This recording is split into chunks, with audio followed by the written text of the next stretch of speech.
How to post stories on Snapchat. Hey everyone, welcome back to the channel. In today's video, we're going to show you how to post stories on Snapchat.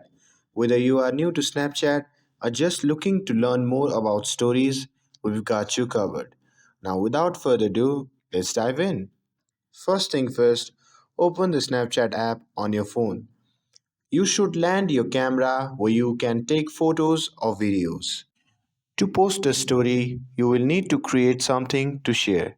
You can either take a photo or record a video. Just tap on the circular button at the bottom of your screen to capture a photo or hold it down to record a video. Once you have your photo or video, feel free to add filters, stickers, text, or even drawings to personalize it. Swipe left or right for different filters, or tap the icon at the side of your screen to access more creative tools.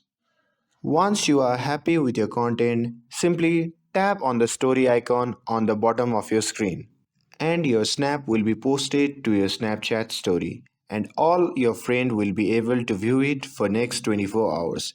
And this is how you can post your story on Snapchat. I hope you found this video helpful. If you found this video helpful, don't forget to like and subscribe to get updated for more videos.